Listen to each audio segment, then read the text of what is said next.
Salut les Jaco et bienvenue dans cette nouvelle vidéo dédiée au surskate. Aujourd'hui, petite session entretien. On va s'intéresser au nettoyage du grip. Donc comment nettoyer le grip de mon skate, de mon surskate, de ma longboard. Bref, comment faire en sorte que cette partie-là soit toujours esthétique et performante. Pour ça, on a sorti très peu d'accessoires. On a sorti une espèce de gomme magique que vous pouvez trouver un petit peu dans tous les skate shops et qui vous permet d'enlever le plus gros. Donc on va le voir, on va frotter un petit peu, ça enlève les grosses imperfections. Et après, on a la brosse à dents de sa copine, son coloc, sa grand-mère ou sa belle-mère. Bref, pas la vôtre parce que vous allez voir, elle est un petit peu sale. On va la tremper dans un petit bol d'eau chaude, d'eau tiède, avec un petit peu de savon. Hop, on va pas trop humidifier, mais ça on le fera tout à l'heure. Première étape, on commence par cette gomme magique. Et là, on va aller frotter. Soit comme ça, soit en faisant des ronds. Ça nous permet d'enlever surtout le plus gros des imperfections. Et en général, les imperfections, les endroits où il y a de la terre, c'est là où votre pied va le moins accrocher malheureusement. On frotte un petit peu partout. On n'oublie pas de respirer pendant qu'on frotte, parce que c'est un truc qui est quand même assez sportif. Ça, c'est pas des trucs qui se mangent. Une fois que c'est parti de la gomme, ça, on le jette. On le jette. Hop.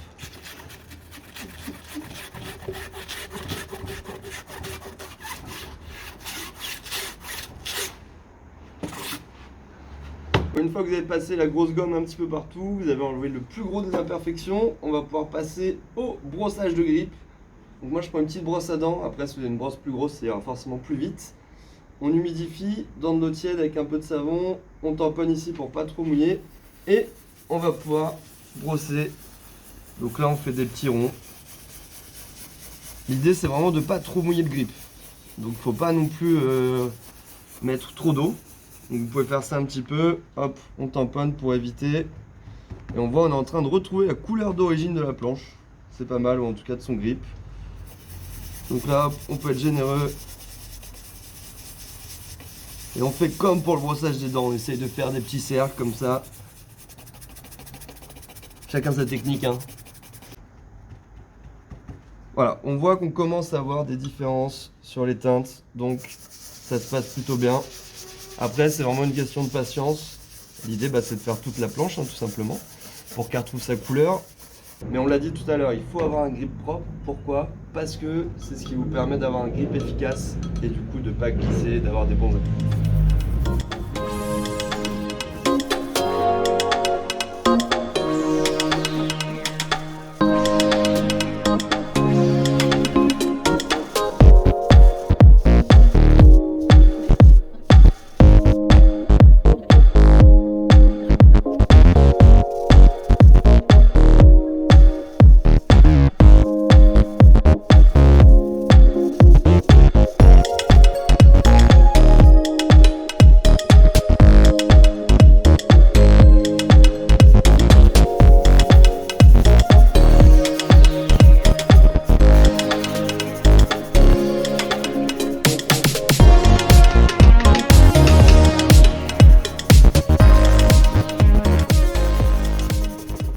Je tiens à préciser que c'est la première fois que je le fais en peut-être 4 ans, donc c'est pas forcément la meilleure chose à faire. Faites-le une fois de temps en temps, entretenez votre grip, je pense que ça lui permettra de durer plus longtemps.